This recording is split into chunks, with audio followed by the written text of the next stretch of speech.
بسم اللہ الرحمن الرحیم۔ بیوہ کے حقوق۔ ناچار اور ناتواں گروہ۔ یتیموں کے بعد اصناف انسانی میں سب سے ناچار اور ناتواں گروہ جنس لطیف کے ان افراد کا ہے جن کو قدرت نے شوہروں کے سائے سے محروم کر دیا ہے۔ اب وہ بے یار و مددگار اور بے مونس و غمخوار ہیں۔ نہ ان کے کھانے پینے کا کہیں سہارا ہے اور نہ ان کے تن ڈھانکنے اور ستر پوشی کی کسی کو فکر ہے۔ عورت جس کو اللہ نے دنیا کی عملی مشکلات سے پرے رکھا تھا اور اس کی ذمہ داری اس کے شوہر کے حوالے کر دی تھی، اب وہ ناچار ان سے دوچار ہے۔ اب غم و الم اور فکر و تردد کے علاوہ بڑی مشکل یہ درپیش ہے کہ ایک بے حامی و بے محافظ عورت کو دیکھ کر نہ صرف اس کے جسمانی ستانے والے بلکہ اس کے روحانی اور اخلاقی حملہ آور گدھ کی طرح اس کے پس و پیش منڈلاتے رہتے ہیں اور موقع کی تاک میں رہتے ہیں۔ دنیا کے روزمرہ واقعات اور اخبارات کی اطلاعات اس کا کافی سے زیادہ ثبوت ہیں۔ یہودی مذہب میں ایک بیوہ عورت ایک بھائی کے مرنے کے بعد اس کے دوسرے بھائی کی ملک ہو جاتی تھی۔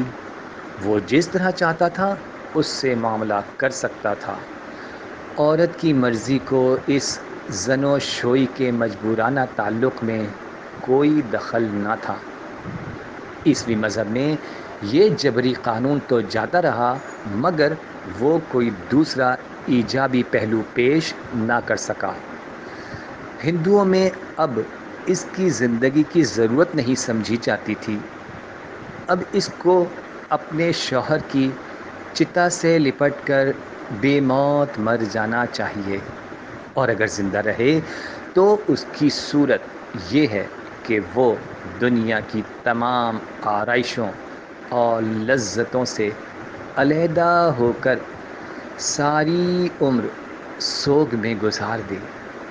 عربوں میں یہ رواج تھا کہ وہ شوہروں کے ساتھ وارثوں کی ملکیت بن جاتی تھی اور وہ جو چاہتے اس کے ساتھ کر سکتے تھے۔ اس کو تکلیفیں دے کر اس سے دین مہر معاف کرواتے تھے اور اس کو اپنی مرضی کے بغیر کہیں شادی نہیں کرنے دیتے تھے۔ اسلام آیا تو اس مظلوم گروہ کی فریاد رسی ہوئی۔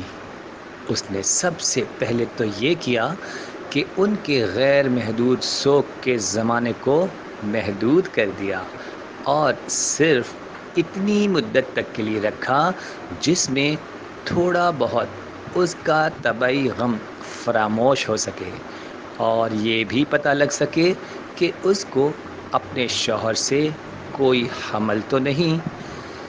اس کے لیے سوگ کا ایک زمانہ متعین کیا جس کی حد 4 مہینے 10 دن قرار دی اور اس کا نام عدت یعنی شمار کے دن رکھا۔